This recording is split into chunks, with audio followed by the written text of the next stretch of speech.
This is The Joe Gaither Show on BamaCentral.com.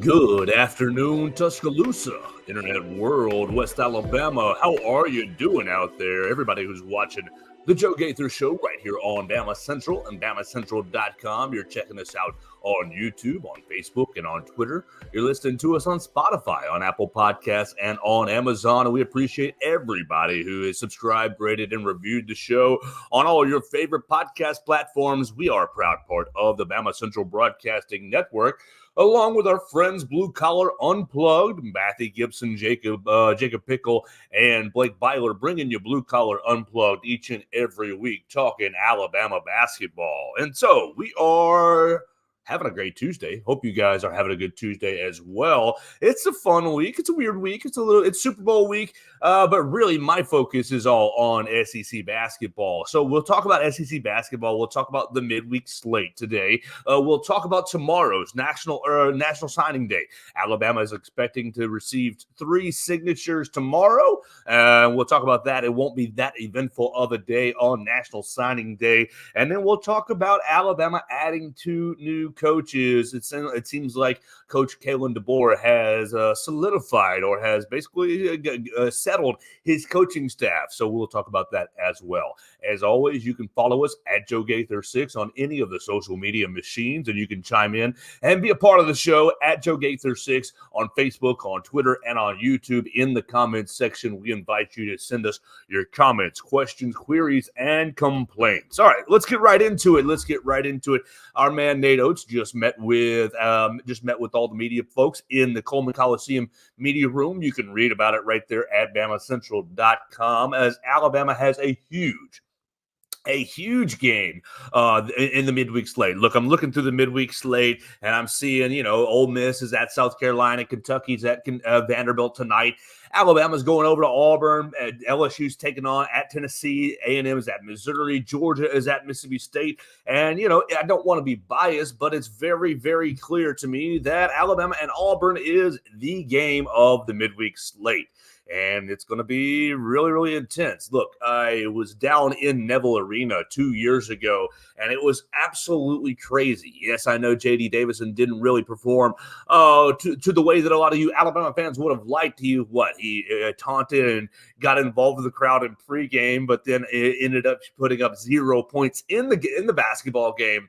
It's going to be crazy down there tomorrow night. At 5:30, 6 o'clock on ESPN. You'll be able to catch it right there on BamaCentral as well. Let me make sure I'm right on that. I think it was 6 o'clock tomorrow. Not football. How about basketball, boys and girls? I think it's at 6 o'clock. I know today's at 5:30 with Ole Miss, South Carolina. Yeah, 6 o'clock on ESPN2. Yeah, thank you very much. You'll be able to follow our friends Blake Byler and Matthew Gibson are going down to Neville Arena for us at BamaCentral and BamaCentral.com. All right, so what do you want to talk about? Let's talk about the game itself. Look, the last 3 years, Alabama and Auburn have both won the league. The last 3 years, Alabama 2, Auburn in between. And you've gone season sweep in the Iron Bowl of basketball each of the last 3 years. So what does that mean? Alabama is expecting a good result tomorrow. Alabama should win. You won the first game. You should win the second game. It won't be that simple. It won't be that simple as 10,000 crazy people are packed into Neville Arena and going crazy. And Jedi Broom had a really good game here in Tuscaloosa. I expect him to have a really good game as well down there in the jungle. And I expect Auburn's Trey Johnson and the rest of their guards to shoot a bit better than they shot here in Tuscaloosa. I think Jedi made both of their only threes. I think they made 2 threes in the game. It might have been 3 in the game. But Janai made the first 3 with the lights off, and then they went the rest of the first half, and then got deep into the second half without making a 3-point shot as well. So shooting at home for Auburn is going to be much better. And so Alabama's going to have to really take the intensity that they found last Wednesday over in Stegman Coliseum against Athens or against Georgia. You got to take that second half intensity. You got to take the intensity that you really played the entirety of the game with against Mississippi State this past Saturday. Take both those, take that energy, and you got to be ready for it right off the jump, because they're going to try to run you out of the arena. They're going to try to intimidate you off the floor. And that place, more power to them. It's a heck of a great place to play. I think they're the only team in the SEC that's undefeated at home this season, not just in conference play, but in non-conference play as well. It's a really challenging place to play, and I don't want to undersell. I don't want to undersell the intensity. Look, I have never been in what's the loudest places you've been in your life? Neville Arena 2 years ago has got to be in the top 5 for me. It's absolutely insane how they pack the place, the way the floor is, down into the arena. The arena, everybody's stacked on top of the floor. It doesn't hurt that they're actually a good basketball team as well. I think it's the first time I read in 40 years. Is that what I read? That both teams were ranked in the top 20. Oh, is that what I saw from Blake Byler? Let me correct myself, because that doesn't sound right.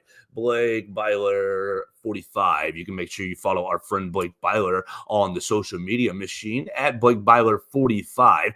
Where was his stat there? First time, in nearly 40 years. Wow, he was right. The first time Alabama and Auburn have met as top 20 teams since January 21, 1987. Number 13, Alabama beat number 17, Auburn in Coleman Coliseum. So this is the first time since 1987 both squads are in the top 20. Wow, what a crazy coincidence there. I think it's going to be a hell of a game. And look, if you're more into Ole Miss and South Carolina, that's great. If you're into, LSU and Tennessee, that's great. But if you're just into basketball as a whole, it's going to be the midweek game to watch right here in conference play. It's huge for conference standings. It's huge because Alabama, look, we touched on it yesterday. Alabama has got a 1-game lead over South Carolina and over Auburn, and holds currently the tiebreaker over South Carolina, and holds sort of the tiebreaker against Auburn. Yes, you won the first game, but when you play 2, if they are able to win tomorrow, they even up. Alabama and Auburn, they even up the conference record. I think that would make them both 8-2. I think that's what that would be if Auburn wins, and they would both be tied right there on the top line. And you'd have to go to further tiebreakers that I am not aware of with a 1-1 record. So it's a huge game. If Alabama wins, they can basically bump Auburn down to 2 games back and say you have the tiebreaker over them with the 2-0 record. Am I expecting an Alabama win? No. Golly, part of me is the crazy side of me is the crazy side of me is just because of the way that Alabama has played over the last several, since the Tennessee loss. Since losing to Tennessee, they've won 4 in a row. Is that right? Oh, yeah, you've won. 1, 2, 3. Yeah, you won 4 in a row. And obviously your best win is against Auburn there at home. But you had the second half comeback against Georgia. You really, in my opinion, dominated Mississippi State. You dominated Mississippi State. Now, State did the State things to help you as far as, poor 3-point shooting, turning the basketball over. And, they are a little bit limited offensively. But I thought you played arguably your best game of the season this past Saturday against Mississippi State. Do you want to shoot 31% from the 3-point line? No, but if you're shooting 48 3-pointers, then it doesn't hurt you as bad. Do I think Alabama's going to put up 48 threes tomorrow? No, I don't. But I think they're going to spray and pray a lot. What I'd really like to see is Jaren Stevenson continue his ascension, continue his improvement. Jaren and Grant have both in the SEC play, since SEC play has really started, I think have both really improved their games. You take Grant Nelson from January, the last game against Liberty, the end of December, and you take him now, here we are, February 6th, a month and 6 weeks or so. The last 6 weeks for Grant Nelson, I think he has gotten a lot closer to the player that Alabama fans were expecting in the summer. I think Alabama fans were expecting maybe in the summer a little bit too much out of Grant Nelson, are expecting probably, an 18-point scorer, 16-point scorer, and a 8, 9, 10 rebounder. he hasn't really been that. He hasn't really been that on the offensive end. But the last 3 weeks, particularly, especially in the second half against Auburn, where Ryland Griffin challenges him on the bench, and he rises to the challenge. He says, okay, my three-point shot's not really falling. I'm going to get to the rim. Grant's committed. He's been committed to the defensive end really since the start of conference play, and that was on display on Saturday night against Tolu Smith. It was on display a couple of weeks ago, mid-January, when Alabama went to Mississippi State, and he guarded Tolu Smith again. I think maybe rising to the Tolu Smith challenge has allowed Grant Nelson to prove something to himself, and thus the defensive side of the floor has come along for Grant Nelson, and you've seen subsequently the offense is falling into place as well. The second half against Auburn, the 2 3-point shots in the second half against Georgia, he's really been finding himself and saying, okay, here's where I fit into this offense. If I can just add the 8 to 12 to 14 points, if I can just get to the rim. I mean, his free throw shooting has been incredible, impeccable. So you get to the rim, you accentuate the things that you're good at. Maybe the three-point shot isn't necessarily your biggest weapon, Grant Nelson, but I think, he might be a little skinny, but he's found a great deal of toughness, I think, over the last 6 weeks, and I think that it should be commended. Now, as far as Jaron Stevenson, Jaron went, 4 of 6 from the three-point line on Saturday. He was 4 of 4. Jaron, he was compared to Noah Clowney at the beginning of the year by Nate Oates, and I think that you're starting to see that comparison bear fruition. You're starting to see that comparison start to kind of come together. Is he as menacing on the defensive end as Noah Clowney? No, he isn't. But he's able to pop the three-point shot and stretch the floor in such a way that it allows Aaron Estrada, it allows Ryland Griffin, it allows Latrell Wrightsell and Mark Sears particularly to get into the lane because he's pulling his defender away from the help side defense, away from help side defense. And so you've got these guards who are pretty proficient. I think Aaron Estrada and Mark Sears are really proficient at getting to the hole and getting to the lane and finishing at the hole. And so you use Jaron to stretch the floor and open up the lane a little bit more. And I think that you're starting to see over the last 5-6 games real improvement from this Alabama basketball team. Alabama jumped into the top 16, jumped into the AP poll, top 25. They came in at 16. It's going to be a blast, on Wednesday. I think Auburn's going to be feeling very, very desperate because they know if they can win, they jump back into that first place line. They jump back into SEC regular season championship is on the line. Now, obviously, there is the next 4 or 5 weeks to go in basketball, so it's not going to be over. It's not going to be settled by Wednesday's result, but Wednesday's result's going to go a long way. Alabama's going to Auburn. Alabama's going to Kentucky, bringing Tennessee to Coleman Coliseum. You've got several interesting games left on the schedule, having a home and home with the Florida Gators. Look, to go to Neville Arena, if you're able to win that game, that's a game where, pundits are probably going to expect you to lose. And most folks are going to say that, if you lose to Auburn on the road at Auburn, it ain't that big a deal just because of how crazy it is over in Neville Arena. But if you were able to win it, what is that confidence boost? What is that confidence boost going through the rest of the year? Now, I feel very strongly that Alabama is going to go down to Baton Rouge on Saturday and beat the LSU Tigers. But if you win that game, Wednesday. The result on Saturday, I think, is still, is not dependent on Wednesday's result. The biggest thing is you win on Wednesday. How much confidence does that give you going to Rupp Arena in a couple of weeks? Going up to take on big. And I know Kentucky not necessarily been as good as advertised, especially struggled the last 2 weeks or so. They lost at home this past weekend to Tennessee. They've got a get-right game tonight against Vanderbilt as a 10.5-point favorite. I know Kentucky hasn't been the be-all, end-all Kentucky Wildcats that everybody's afraid of, but going to Rupp is no joke. Going to Kentucky is not easy. And for Tennessee to win on Saturday is impressive. Alabama, you win on Wednesday against Auburn. That's going to give you so much more confidence going to Rupp Arena on that Saturday. I think it's a couple of Saturdays away from now. And so it's big. I think Wednesday's result, won't make or break, won't doom the season in a loss, or won't, ensure the season is successful in a win.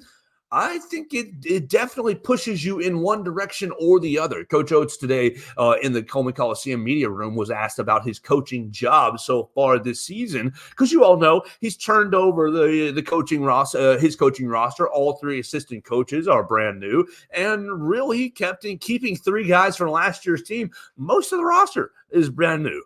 And Coach was saying, "Coach, is this your best coaching job ever? You're in first place.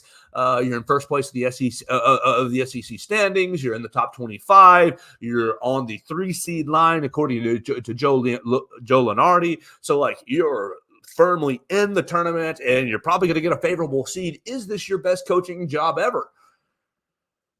Coach Nate Oates basically saying in response that, one, I'm not qualified to respond to that. Somebody else needs to judge that. But secondly, he says, we're halfway in the season. Things can change in a hurry. Things can go the other way very, very quickly. You lose on Wednesday, and let's say you have a bad result on Saturday where you shouldn't have a bad result at LSU. But if you go 0-2 this week in the SEC with 2 road games, your first place standing can be evaporated just like that. Gone. And while I think Alabama is going to be in the tournament pretty firmly, I think Alabama is going to be in the tournament regardless of results down the stretch. Look, you can take that 3 seed into a 9, 10, 11 seed really, really quickly with a handful of bad results, with an early exit in the SEC tournament. So while Alabama is feeling good about itself, I think Wednesday's game against the Auburn Tigers is huge for Alabama to get to the goals that they want to get to. And so you're going to want to pay attention to it on BamaCentral and BamaCentral.com. You can check out our friends. Blake Byler 45 is going to be down there in Neville Arena, giving you in-person live updates, and Matthew Gibson will as well. So we'll be all over it tomorrow on BamaCentral.com. Let's look at the rest of the SEC games this week. For the midweek slate, we'll get to the Saturday slate later in the week, probably Thursday, Friday. But for the midweek slate tonight, Ole Miss is going to South Carolina. Tonight it is Tuesday too. If you're listening to us, we appreciate everybody who's watching and listening to us. If you're not listening to us on a Tuesday and this is after, you can laugh at how poorly these predictions go. But on Tuesday night, 5:30, Ole Miss is taking on South Carolina. And you've all seen South Carolina is the surprise team of the SEC so far this year. South Carolina at 7-2. Yeah, Alabama beat them by 30-something points. But outside of the Alabama loss and losing to Georgia, at home to Georgia, that was a weird week for South Carolina. They've beaten they've beaten Kentucky, they've beaten Tennessee, and they're coming off a nice little win on the road against Georgia as well. What is South Carolina? Is South Carolina for real? Is South Carolina a challenger for this league title? You take it on Ole Miss tonight, you're probably going to win. You got Vanderbilt next up, you're probably going to win. What are their really challenging games? They're at Auburn, which we've already kind of outlined how challenging that is. They're at Auburn. They bring Tennessee over to Columbia. And other than that, I mean, you've got road trips to Ole Miss, you've got road trips to Mississippi State, and you've got road trips to A&M. And that A&M road trip isn't going to be easy, but A&M has been underwhelming so far this year. Mississippi State, you watched them in the 2 games that they played Alabama. A good team, but not necessarily a threat, not necessarily a dangerous threat offensively. I think South Carolina is, going to end up with the top 3 seed for the SEC tournament. Based on the results in the games that they have left. South Carolina is going to beat Ole Miss tonight. They're going to beat Ole Miss tonight. I think Lamont Parrish has really found the right formula for his guys. And while, you saw him here come to Tuscaloosa and lose by 30, Lamont, he was in the post-game press conference and he was not freaking out. He was not really losing his mind. I think that for a team that was picked to finish last in the SEC, while Nate Oates, come on, that's my biased vote for Coach of the Year. Lamont Parrish has to get it. If they're able to stay in the top 4, if they're able to stay in the top 4 of the standings, which their schedule is fairly favorable for them, then Coach he's got to be in the running for Lamont. Oh my gosh, I cannot type and talk at the same time. Paris. Yeah, Paris. Yeah, he's got to be in the running for SEC Coach of the Year. He has to be because they were basically picking him to be last in the conference, and outside of a bad loss against Alabama and your bad loss at home to Georgia, they've been handling teams.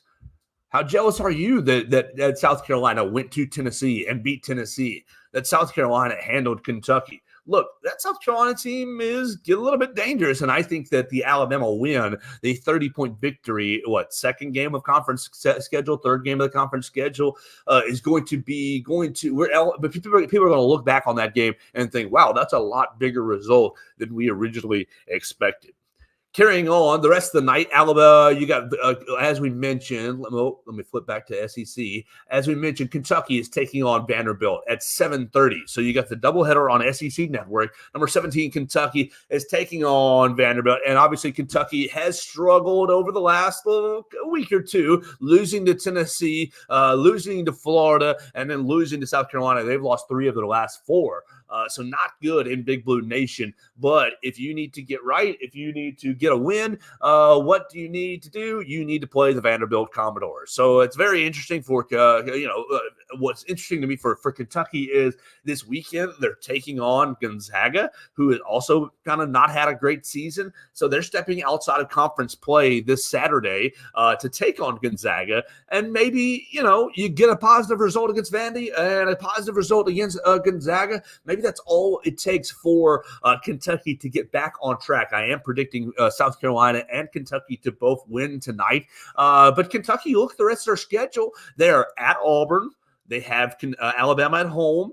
And then other than that, they're going at Tennessee. So, look, is that 3 losses right there? If that is 3 losses, that will put Kentucky's losses to 7 conference losses. What do you play, 18 conference games? So 11-7 for Kentucky. That would knock them out of championship contention. And I think that, Big Blue Nation, are they going to be upset with that? Sure, they are. But Kentucky's still a dangerous team. You're going to want to watch out for them when you get to Nashville. The Big Blue Invitational, the SEC tournament. So this hard week this past week for Kentucky has kind of doomed them as far as winning the SEC regular season.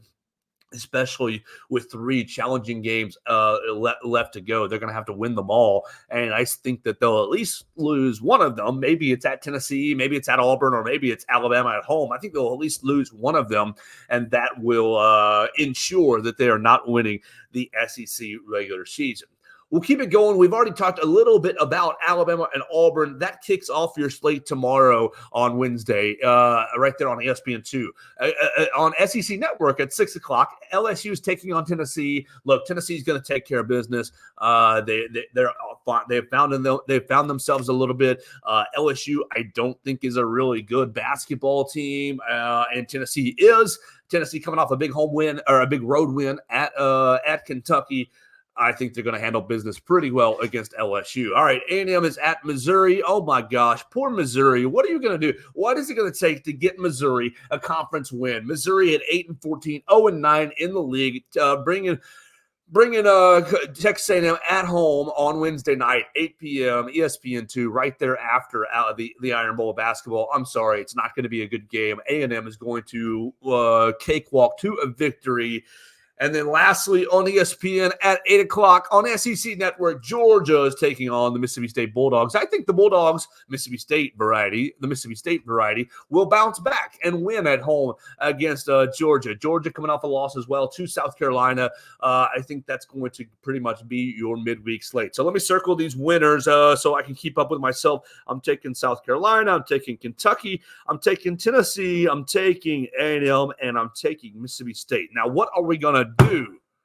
What are we going to do for Alabama and Auburn? The Iron Bowl of basketball. Oh, my gosh. What are we going to do? I think Auburn's going to walk into the game, a 2.5, 3-point favorite just based on home court advantage. Oh, we're going to let the gum glasses lead me through. Alabama's going to win. Alabama's going to win. It's not going to be a blowout. Golly, it's going to be very, very close. I'm going to say Alabama wins. Oh, as I write this down in pen, 79-65. 77. That's what I'll say. 79-77. Alabama wins over in Neville Arena on Wednesday night. So make sure you're following our friend Blake Byler and Matthew Gibson as they're giving you boots on the ground coverage. All right, so let's talk about National Signing Day. We appreciate everybody who's watching us right here on YouTube, on Facebook, and on Twitter, who's listened to us on Apple Podcasts, Amazon, and on Spotify. You can check out the show, The Joe Gaither Show, on any of your podcast platforms. Subscribe, rate, and review the show. Tell a friend about the show as we are getting a little more people, a little more listeners, a little more viewers each and every day, and I appreciate you guys so much for doing so. Let's talk about National Signing Day, as tomorrow is officially National Signing Day for college football. And are you excited for it? We'll just use the question mark in the tone of voice. Are you excited for it? I'm excited for it just because it's the next day on the calendar, absolutely. But really, as Coach Saban predicted, and Coach Saban has pretty much always been right about a lot of these things. Coach Saban, 5 years ago? Yeah, roughly 5 years ago, when the National Early Signing Date was implemented, Coach Saban said, do we want to do this? Do we want to do this? National Early Signing Date in December, third week of December or so. And Coach Saban says this is going to become the signing date. And it really has become the signing date. Alabama has 26 guys in the class. They had 28. You lost Jameer Grimsley. You lost Julian Satan to the transfer portal. But out of the 26 guys in the class, 23 of them have already signed on the dotted line, signed the letters of intent. 20 of them have already enrolled on campus. You've seen your Joe Ionatas, you've seen your William Sanders, you've seen your Casey Poes already enrolled on campus. Your Jalen Mbakwe's, your Peyton Woodyards have already enrolled on 20. There's 20 early enrollees. So basically, the calendar has entirely shifted. Whereas when I was in high school, it would be a madhouse. Tomorrow would be an absolute crazy day watching these guys sign their letters of intent and get on campus or sign their letters of intent and join the class officially.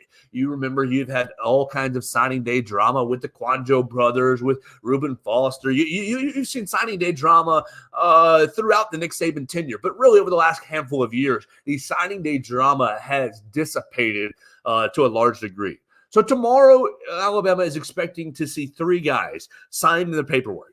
3 guys, and 2 of them that you're already very familiar with, and 1 that you're starting to get familiar with. But basically, the drama is dead in National Signing Day, and that's A-okay. All the drama went back to what it was, December 20th of this past year, where we saw all these prospects sign.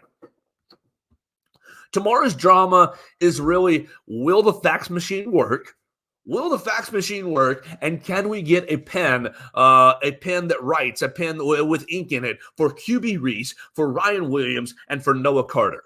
Those are the 3 guys who Alabama is going to be expecting to receive faxes from, and shoot, they may even do it on the modern digital signature these days. It might be right through an email, and if that's the case, that's an even further example of the development of National Signing Day. It might be done through digital signature, but basically these 3 guys are signing tomorrow. Ryan Williams is the big notable one, the 2-time Mr. Football, and Ryan Williams was. He decommitted. We all remember that when Nick Saban retired, because he and Coach Saban had a great relationship. And like a lot of members in this 2024 class, he wanted to come to Alabama to play for Nick Saban. Who wouldn't? Of course, it's the greatest coach of all time. And you can say that with or without the Alabama bias at play. Look, 7-time national champion. He's putting all kinds of guys into the NFL. The argument sells itself. You go to Alabama, you play for Nick Saban, you become a first-round draft pick, you win a lot of games, and you have a lot of fun doing it. Coach Saban retires. Ryan Williams decommits. Coach Kalen DeBoer basically makes him a priority, smartly. Either his evaluation when he watched tape made him see how special Ryan Williams is, or he's listening to good advisors as well. Either way, good on you, Kalen DeBoer. He gets Ryan Williams back into the class. He recommits, last Wednesday? 2 Wednesdays ago, 2 weeks ago. He recommits right there before the Alabama-Auburn basketball game, and shuts down his recruitment right then and there. I'm not going to Auburn for an official visit. I'm not going to Texas for an official visit. I'm shutting it down. We all still were expecting Ryan Williams to sign on Friday, his birthday, but no, he says, no, I'm getting on board. I'm getting in the class. I'm doing everything like all the other guys, and I'm going to sign on Wednesday with the rest of my classmates to put all the drama to bed. And so for you, the Alabama fan, I think that you've got to be very, very excited about Kalen DeBoer and about Ryan Williams and about these three guys who have come into the class, QB Reese and Noah Carter. Look, Ryan Williams, if you have not seen him on tape, do yourself a favor and go to YouTube and look at him. He is incredible, absolutely insane. For Kalen DeBoer to get him back into the class, we've talked about it ad nauseum on this program. It's a huge, huge win. You cannot let him go to Auburn. You cannot let him go to a state to a rival. Like he's going to be a hell of a player wherever he goes, but he's going to be the type of player that influences other players to go to that school. And I think that Ryan, getting Ryan back in the fold is a huge, huge thing. For Kalen DeBoer, not only does he get Ryan Williams, but he gets Noah Carter, an edge rusher who was signed with Washington. He signed with Washington on the December signing date, but was released from his NIL, National Letter of Intent, NLI, excuse me, too many acronyms there, but released from his NLI. And a couple of days later, he commits to Alabama. So you're expecting to get Noah Carter into the class, a kind of a nice little edge rusher. He's rated as the 8th, 9th edge rusher in the class. And you can never, ever, ever have too many edge rushers. I'm sorry, that's a position where, like cornerback, like offensive tackle, and like quarterback, there are never enough edge rushers to go around. You want to keep bringing them in, as many as you can find. And then lastly, QB Reese. QB Reese has been an interesting prospect right here in this class. He committed to Alabama in September. He did not sign, and there was speculation on, is he being iced out of this class? Is he being iced out of this class in favor of other prospects, and that's why he didn't sign? But no, the case, QB Reese has been committed still since September, and he is announced he came this past weekend for an official visit to visit Coach DeBoer and visit the new coaching staff.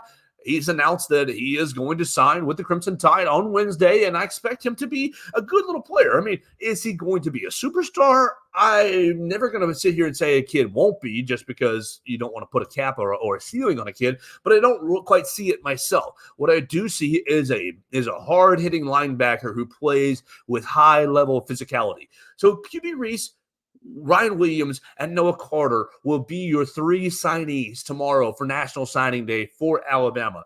And, it just goes to, I don't think that Coach Saban knew that or was planning on retiring just overtly. I think that the circumstances all played, everything kind of played out correctly for him to make that decision on that Wednesday day. But one of the things people are talking about, Coach Saban, does he want the program to succeed when he's gone, or the transition was good or bad? The biggest positive to me about Coach Saban's transition from Kalen DeBoer, from Coach Saban to Kalen DeBoer, is the 2024 recruiting class. And while, of course, you don't want to lose Jameer Grimsley and Julian Sayin, that stinks just from an objective standpoint. But you wish those two guys well, absolutely. Julian Sayin's going to a program that he was familiar with, and to a coach, Bill O'Brien, who helped recruit him. Jameer Grimsley going to a program that he's committed, that he was familiar with in recruiting. Florida was one of his final three, and is closer to his to his parents, to his hometown. So you wish good things for both those guys. But for Coach Saban to basically lock up the entire class. Now, of course, it is customary and it is, courteous to release the guys from their national letter of intent if they so desire, as Alabama, as Kalen DeBoer did with Sayin and with Grimsley. But pretty much the rest of the class, a couple of guys flirted with asking out of their national letter of intent, and a couple of guys flirted about reopening their recruitment. But no, they did. As a whole, I mean, you can look in the window, but nobody bought. They looked in the window at other schools and other opportunities, but they said, no, I'm good here at Alabama. You've got a class who is rated number 2 in the country and basically gift wrapped to Kalen DeBoer, gift wrapped and said, hey, just be nice to these guys in the next couple of weeks. Just make good relationships and sell your vision to these guys over the next couple of weeks, and you're going to have a pretty solid recruiting class. You're going to look, 24/7 Sports rates them as the number 2 class in the country. So you want to say you want to go with On3, you want to go with Rivals, wherever you want to go. It's a top 5 class in the country. And Coach Saban essentially gift wrapped it to Kalen DeBoer and said, okay, your first class is in the bag. All you got to start worrying about is the 2025s. And look, and maybe 1 or 2. Oh, shoot, Ryan Williams. Go get Ryan Williams back in. Get your boy Noah Carter back in.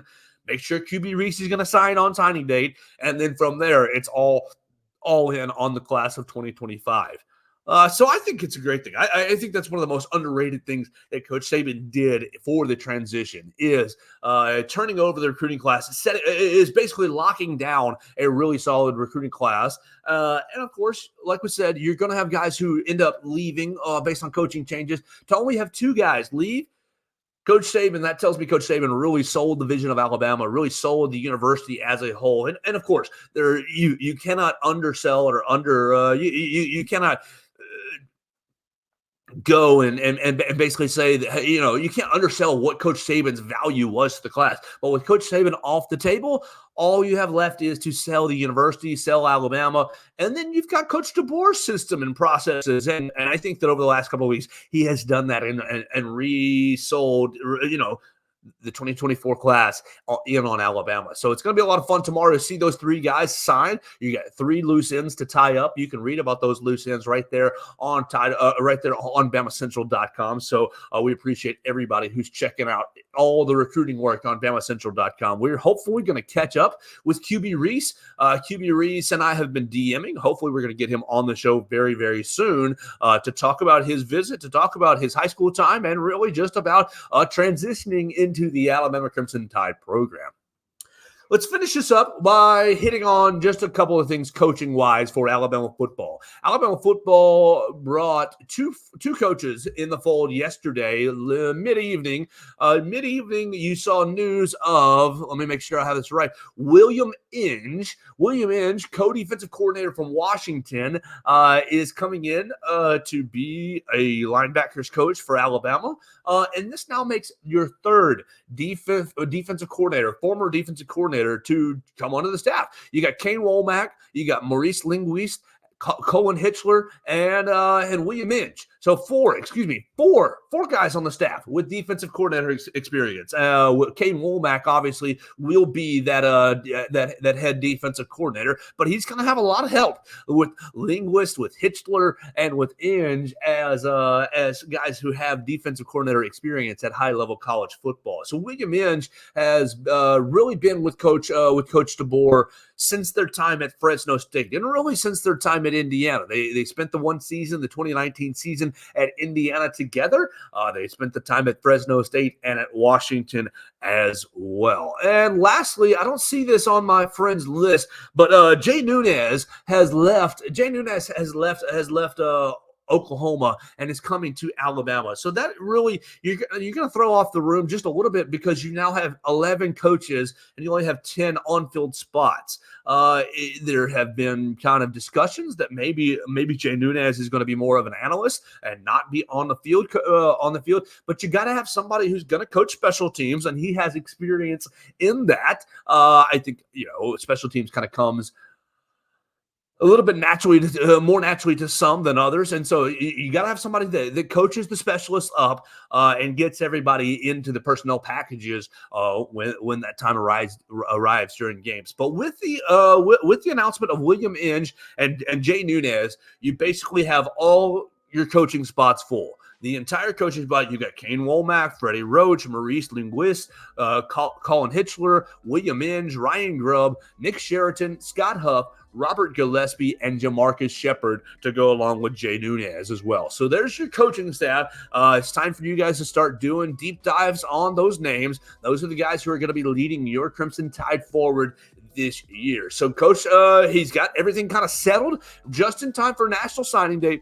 Tomorrow, Alabama will sign the 3 players, QB Reese, Ryan Williams, and Noah Carter, and we'll move on to the 2024 class, or 2020 2025 class that is loaded in the state of Alabama. The 2025 class is loaded. We hit on it just a tad bit yesterday with Naeem Alford committing to Ohio State, a huge commitment for Ohio State. The 2025 class is bleeping loaded with Zion Grady, Naeem Alford, and many, many others right here in the state of Alabama. So we're looking forward to getting involved and starting to get to know the 2025 class as well. So we appreciate everybody who's watched us today. We talked a lot of SEC basketball right off the start of the program. We talked about National Signing Day as well in the middle, and we finished up with Alabama coaches, the new additions to Kalen DeBoer's staff. We appreciate everybody who's watched us today on YouTube, on Facebook, or on Twitter. You can leave a like, a comment, you can review, you can leave a thumbs down, whatever you like, right there on all of our social media pages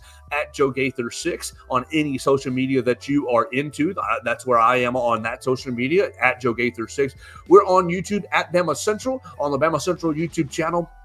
We want to encourage you to follow us at BamaCentral on the X Machine, at Alabama Crimson Tide on Sports Illustrated, and at BamaCentral SI on Instagram. So for you guys, the listener, the viewer, I appreciate y'all so much. We'll be back tomorrow to make sure that we are ready for the Iron Bowl of basketball. It's going to be an intense Wednesday, and we'll be back to talk about it right here on the Joe Gaither Show on BamaCentral and BamaCentral.com.